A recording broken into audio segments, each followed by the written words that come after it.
We're all about the Archers. I'm Philippa. And I'm Quentin, in a building. Surprise, Wow. surprise. Yes. And we are here to talk to you all about what's happened so far this week. We will be covering the episodes particularly on Sunday the 8th, Monday the 9th, Tuesday the 10th of September. There will be spoilers. You have been warned. Quentin, what did you think of the week so far? What did you think of tonight's episode? Well, what I'm thinking is that I never stopped seeing you, Philippa. I mean, I think we've been meeting virtually every day of the week. There's a lot going on in the world of the Archers. Tongues More will, of that later. Tongues will wag.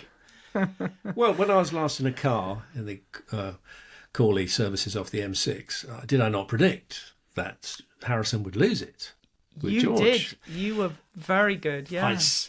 Maybe I got the location wrong. I suggested a police cell. But now you storm around to his house, which in a way is even worse. Here we have it tonight. We got Fallon really worried he's going to lose his job. We got Harrison even thinking, is he really, is he fit to be a police officer? And obviously the ramifications for paying the mortgage and all her plans for the EV station. So she is really, really, I mean, you know, it's danger time for these two. And Alice has twigged this as well. And I think we could be seeing problems ahead for our Harrison and Fallon. I mean, she said, you claim you were thinking about us. You weren't. You don't. You just think about you. And this is what has infuriated many a listener about Harrison. He sees red and off he goes. Boom.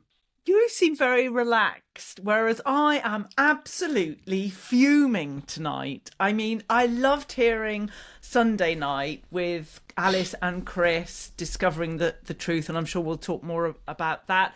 And then the night before with Harrison and Fallon hearing it and what happened. Tonight, I was just so angry with Alistair. I need to talk to you about this, Quentin, because how dare he? And I'm not happy with Harrison and Fallon. Sorry. Because You're most angry about Alistair. What? Because he's moving the books around? Oh, when his father said to make it more homely. Yes. He wasn't talking about moving all the Pross belongings. He was talking about getting a scatter cushion and a new mug. I mean, this is absolutely diabolical. If I said to someone, make yourselves at home, and I went away and came back and they touched, let alone move my bookshelves, that's it. Well, when I heard that you're line, dead to me. I heard that line about replacing the books in alphabetical order, I immediately thought of you.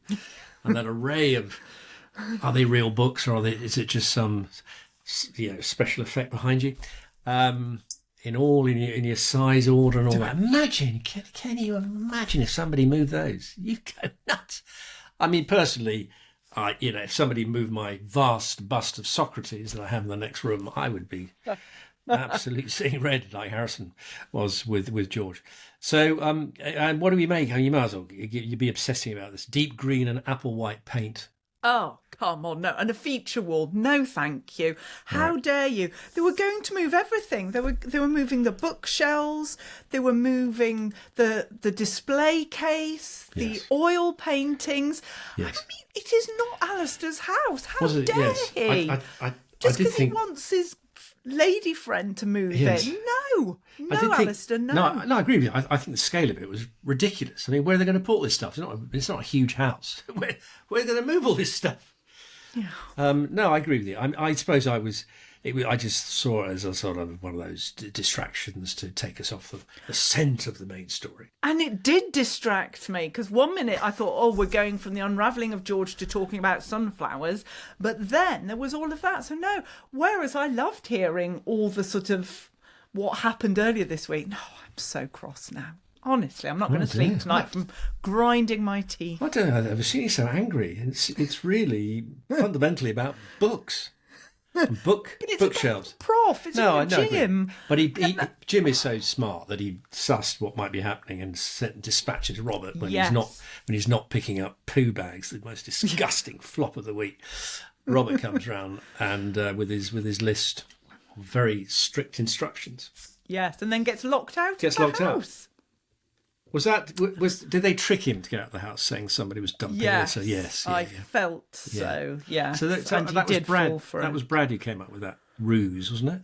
Yes. Yes. So Brad has made some friends, a loose friend, and loose he's friend. going to the Freshers' Ball. So that was nice to hear. But let's move on then to Fallon and Harrison. I know you've mentioned it already, but you seem to be putting, and that's, I will allow it, but I want to talk about it. You seem to be putting the blame firmly and completely with Harrison. Blame isn't the exact word. I anticipated he would react like that. So I can understand why he reacted like that, given what he said about losing the baby in the past. What I can't tolerate is the fact that he couldn't show enough self-restraint not think through, as Fallon was saying tonight, about the ramifications. So I think he really showed himself up. And I think it was telling that he said he didn't actually think he could have retained control. He saw the red mist, and despite all his training, he says, I wasn't certain that I could have stopped myself unless George had run away. Which is a bit troubling when he's meant to be a sergeant in the police force. So I think he let himself down badly, Harrison. What was he doing to George? Because it didn't sound like he was just standing there angry. He was pushing him around. You could hear. I didn't know if he got him in a headlock or something. No, I think he was like lapels and pushing him and sort of in his face. And there was a lot of walking through grass. There was a lot of grass sounds. Well, he was outside the house, garden. wasn't he? Yeah. It was in the garden, but how tall is the grass for them to Well, it's probably a field of giant sunflowers, actually. Probably. Yeah. That's true. I think Harrison was being hard on himself. I think he was seeing red, but I don't think he would have harmed George. I think he was building up to it. I just felt Fallon was putting it all on him. I feel like Fallon is looking for an excuse to move on. That she. Do you? Oh. Yeah. Right. He's much more into her than she is to him now, and I didn't feel comfortable. Yes, Harrison was definitely in the wrong. I'm not condoning violence, particularly in fields of giant sunflowers, but I think you'll get violent if somebody rearranged your bookshelves. Clearly. Don't push me. Okay, look, we've got lots else to say. Look, okay, because went on Friday. When was the last time? Friday we had our emergency one. You were very excited about the fact that all these revelations were coming live, and we've had actually 3 days of live reactions. And we've had Alice tells Chris live. Alice and Chris go around to Neil and Susan. We get that live. Chris goes around to see Emma. We have that huge bust up. Very, very damaging live. We have Harrison go around to confront George live. Harrison arrives to tell Fallon and Alice what he's done live. So very little was reported. The only thing that was reported was that Lillian, Brian and Kate are delighted about what's happened. Yes, but Brian doesn't know the full story yet. Which I didn't ring true. I mean, if you get a call, even though you're having a jolly with Miranda at Burley House, wouldn't you say, well, why have they been dropped? I mean, that's the next question. No, because I think we're going to hear that live, and I'm totally here for that. But Alice just rang him up and said... No, but she didn't say anything about George. She said... But if I was Brian and my daughter, who's facing a trial, rang up and said, Dad, all the charges have been dropped. Next question is, how come? Surely. But she might have said, I don't know. I'll find out more for when you're back. He was with Miranda. So I don't mind as long as we hear the live giving of the information and Brian's reaction, because I think Brian is going to get... Yes. He's going to put Harrison in the corner there in terms of anger. That I mean, obviously that's one of the reactions I'm looking forward to. But equally, again, you've come up with a clever way of explaining that. If I was Alice and my solicitor rang up and said, Alice, I've got some great news for you. All the charges have been dropped. Alice doesn't even ask why. It's just like, okay. So, I mean, very strong script writing for the past week. Excellent. Acting brilliant. But one or two moments, it's sort of surprising little gaps in the narrative for me. What do you think about Alice's reaction in all of this? I know it's early days. Again, but... I predicted this, did I not say? I said she'd be cool, calm and collected. It would be salutary. She'd be reflective. Look back on Friday's Emergency. I was on stunning form for predictions. I predicted this. And I think actually you need it because you've got so many people flying off the handle, Harrison and Chris and everybody else. You need that sort of calm centre to knock some heads together. But it's brought it home to her that she's responsible in a large part for it happening in the first place. So I'm not surprised. I think it's very in keeping, and you clearly don't. You're irritated by that as well. I'm going to get into trouble with this, but when she said, last night was the first night I dozed off with a dry pillow. Dry pillow. It's like she's a Disney princess. She's woken up on Sunday and she's just like, let's sing to the birds and let's share joy and love everywhere and skip through the meadows. That's how I imagine you waking up every morning in Shropshire. I do. I know people are going to be angry with me for saying this, but I prefer drunk Alice. I'd like to have that Alice. We've had 2.5 years. No, I can't take any more of that. No. Okay, any other faves or flops? I didn't really write any faves down. It was all sort of. I was just loving the real stories. The actual drama of it. I like the idea of Jazza having a day cooling down the pigs. He's getting all excited about his huge prize-winning sunflower. That's all fun. What else did I like? Not so much like, but I would like to. I think it's very important. 2 things that were just intimated. The first line on Monday was Alice telling Fallon that George has admitted to what he's done. Now, what does that mean in terms of the narrative? We're not going to get a trial, are we? Unless he does an Alice and changes his plea. The other thing was moment when Alice tell Chris, and they were so relieved together, weren't they? And we had that lingering embrace. Yeah.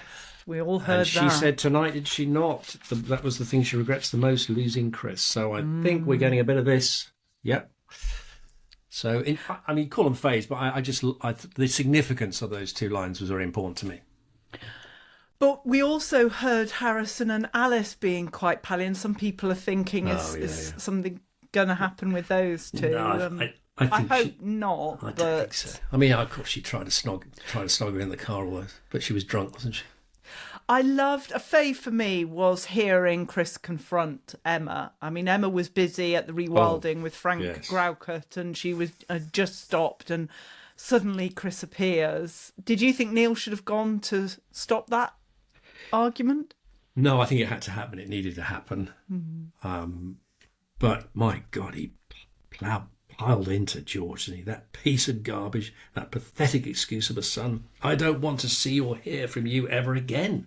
And then Susan finishes off, I'm not sure Chris is ever going to forgive Emma. Oh, Neil, how are we ever going to get through this? It's desperate stuff for the Carters. But Emma's still lost her mind. I mean, saying to Chris, it's good news. Yes. No, she's using the wrong words. A flop for me was Martha not liking toast because it's a tiny bit brown. That's clearly showing us how devastated Martha is by all that's gone on. That was food. I didn't even clock that one. No. The youngsters of Ambridge are not enamouring themselves to me at the moment. Very quickly, as a flop for you, Quentin, just run through food. Sandwiches, homemade quiche, toast, lunch, bread, loaf, curry. You're done. You're safe. Wow, that was painless. Okay, star of the week. We're almost out of time. Are we? We can't be out. We are. Well, you're not going to like this. This has been a good one because we basically disagreed throughout it.